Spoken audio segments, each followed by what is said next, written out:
אוכל זה אהבה. אוכל זה מאיפה שבאת. הטעמים והריחות.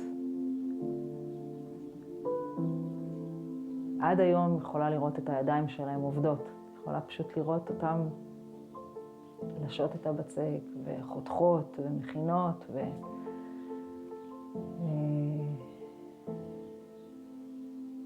וזה הרבה געגוע.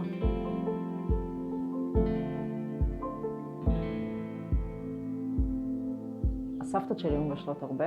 כל יום שלישי הם היו פשוט מגיעות ביחד באוטובוס. היינו כולנו מתקבצים סביב שולחן אוכל קטן כזה במטבח ונהנים. אני בעיקר אהבתי להסתכל עליהן מבשלות, על הסבתות שלי. על התנועה שהן עושות, על איך הן חותכות, על איך הן פשוט נכנסות למטבח, ותוך כמה שעות יש ארוחה, זה כאילו היה ברור מאליו. בערב היו מגיעים הסבים שלי. חגיגה. לשתיהן היה מטבחים מאוד מאוד קטנים. אחת בדרום תל אביב והשנייה בבת ים, והם עם הכלום וחצי שהיה להם הוציאו ארוחות שלמות. וזה היה פשוט מהפנט אותו. מגשים על מגשים של עוגיות, מגשים של בורקס בשר, מגשים של בורקס פטריות, וסירים, כל הזמן סירים. זוכרת בבית סבתא שלי בתל אביב, היה במרפסת, היה ארון מכוסה בבד, כשהיית מסית את הבד מלא צנצנות, מלא מוחמצים, כרוב כבוש ומלפפונים, וקליפות של אבטיח, וכרובית ועגבניות, ריבות מכל הסוגים. והשיח ביניהם, כאילו לשבת ולשמוע אותם מדברות ומחליפות מתכונים, והעוגה של זאת והעוגה של זאת, והעוגיות שלה. הסבתות שלי הם היו אלופות בכל הכינוחים ובכל המתוקים למיניהם. אחת העוגות שהכי מזוהה עם הסבתות שלי זה עוגה שנקראת לינצר. שקלטית, שם ריבה טובה של סבתא, ומעל זה פסים של הבצק, טעם של ילדות. גם העוגת חתונה שלי, הייתה עוגה שסבתא שלי הכינה, נקראת אורונגולושקה. העוגה נגמרה עוד לפני שהתחילו להגיש את האוכל. זה פשוט היה מדהים.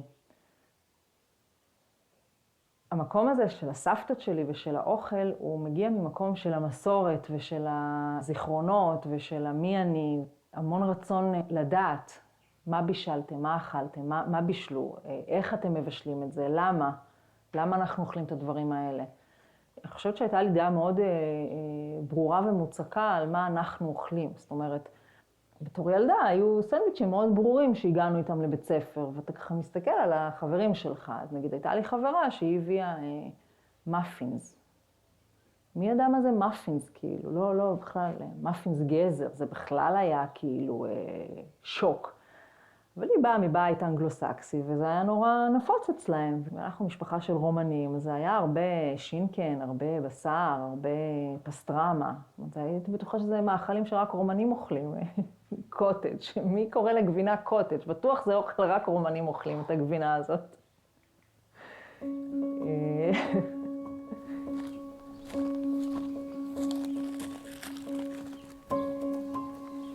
אני מגיעה מהתחום של רפואה סינית.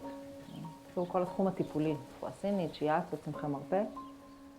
ותמיד המשכתי לעולם הזה של המטבח ושל הרכיכות, של הבישולים, של הקטישה של צמחים ועשבים, ואני מאוד מאמינה שאוכל מזין ואוכל מרפא. מבחינתי תזונה זה לא רק מה שנמצא בצלחת. תזונה זה כל מה שמזין אותנו, זה כל מה שמקיף אותנו, וזה לא רק אוכל פיזי. אני כן חושבת שהאיכות של מה שאנחנו מכניסים לפה היא מאוד חשובה. איך הכנו את זה? את לא תמצאי אותי מטיפה לטבעוני או לבשרי, אין רק אמת אחת. אנחנו אנשים אינדיבידואליים ולכל אחד מתאים משהו אחר, ואני חושבת שמה שמקיף אותנו והאורח חיים שלנו ומה שעושה לנו טוב בלב, יש לזה משקל אפילו יותר ממה שאנחנו מכניסים לפה. והיום אנחנו חיים בסטרס מטורף. לא סתם אנשים אוכלים הרבה מתוק והרבה בצק והרבה פחמימות, כי זה ממלא לנו דברים שאנחנו לא צורכים אותם במקומות אחרים. אני כן חושבת שלעשות את הדברים שאנחנו אוהבים, ולחיות בשמחה, ולחיות בשלום עם עצמנו, זה לא סתם קלישאות. אנחנו יודעים בדיוק מה נכון לנו ומה לא נכון לנו. אנחנו מאוד עסוקים היום בבחוץ, ופחות בבפנים. וזה חבל. אני חושבת שהמרדף אחרי מה לא, במקום מה כן, הוציא אותנו מאיזון. כשאני מגדירה למשל את האוכל שלי, אז אני לא אוהבת להגיד שזה אוכל בריא. זה אוכל אמיתי. יש גם בשר, יש גם קצת סוכר. יש הכל מהכל. אני כן מקפידה על המקומות שאני רוכשת את הדברים, שאני מביאה. אני עובדת עם אנשים שיודעים בדיוק איך הם מגדלים את הבשר שלהם, את הירקות, את הפירות. אני לא מתפשרת על זה. זה לפעמים יותר יקר, אבל אם אתה צורך את הדברים הנכונים, אז אתה משלם אחר כך פחות. ואני חושבת שזה גם נכון לנו, כלכלית, שאנחנו נקנה מהם והם יגדלו לנו. זה פשוט, המעגל הזה הוא כל כך מפרה, וגם מרגישים את זה בטעם ובאיכות. כמו פעם, כמו כשהיינו ילדים.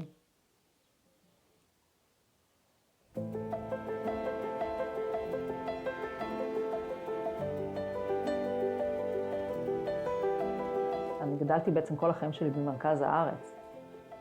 זה כאילו היה חלום תמיד לחיות מחוץ למרכז. לא באמת הבנתי את ההשלכות שיש לזה עד שעלינו לגור בגולן, ובעצם הבנתי מה זה אומר לגור רחוק. ולאט לאט, כל פעם עוד חלק בגינה, עוד חלק בבית, 3 ילדים, עבודה, כל כזה זוג צעיר שמתחיל את הדרך שלו, והכל בא לאט לאט.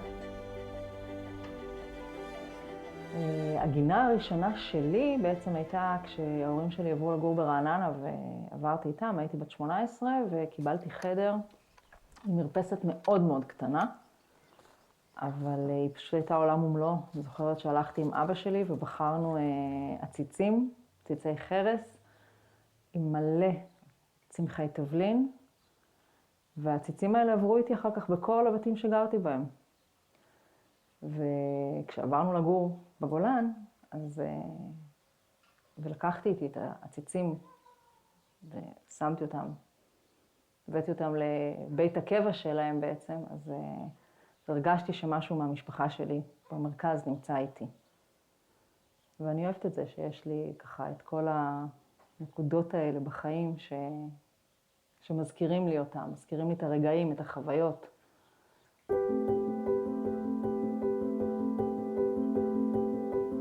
אין כמו לבוא ולגדל את הדברים מההתחלה. משתיל קטן, מזרע, צריכה להיות כל המחזור של עונות השנה. להיות עם זה בגינה זה משהו אחר לגמרי. יש לי פה חוג שנקרא מהגינה לצלחת, ואני עובדת עם ילדים בגינה. אנחנו מגדלים את הכל, ואז נכנסים למטבח לבשל. ילדים במטבח זה עולם ומלואו. זה פשוט כיף. זה ממלא. הם כאלה סקרנים, הם כאלה מדהימים, הם כאלה חכמים. אז אתה כל הזמן צריך לפתח וליצור דברים שגם יאתגרו אותם וגם יסקרנו אותם. קודם כל, לעבוד בגינה ולעבוד במטבח, זה נותן לילדים ביטחון עצמי מאוד מאוד גדול. זה לשחק, זה סוג של משחק. והיום ילדים הם מתבגרים מאוד מאוד מהר. ופה יש להם פשוט את המקום להיות. עדיין להתלכלך, עדיין להתלהב מזה שהאקדמיה נופלת מהעץ, אז איך מפצחים אותה. אתה רואה את התהליך שהם עוברים. זה משהו שאני יכולה להגיד שבכלל לא חשבתי שיקרה ולא התכוונתי שיקרה. זה היה נטו מלהגיע ולגדל ולעשות כיף ולבשל, ולהראות לילדים שלא הכל גדל בסופר. בעצם כמו שאני רואה גם את הגינה וגם את המטבח, זה סוג של מגרש משחקים. אין נכון או לא נכון. זה פתאום לקחת מלפפון ולחתוך אותו. אז יש מלא צורות לחתוך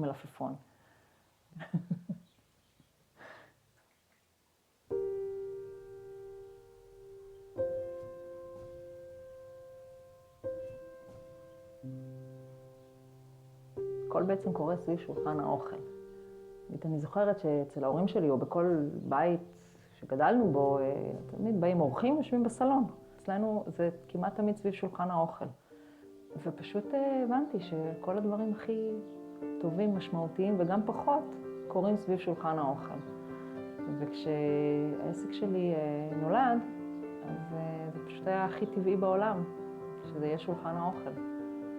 אני קוראת לזה בית לתזונה, אנשים ואוכל. המהות של המקום ושלי בתוך המקום זה המפגש עם האנשים. סיפורים של אנשים, מפגש עם אנשים, לומדים כל כך הרבה.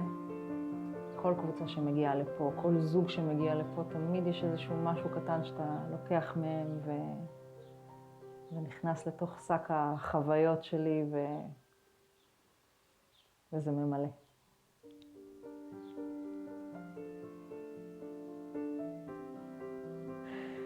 אז זה שולחן האוכל שלי.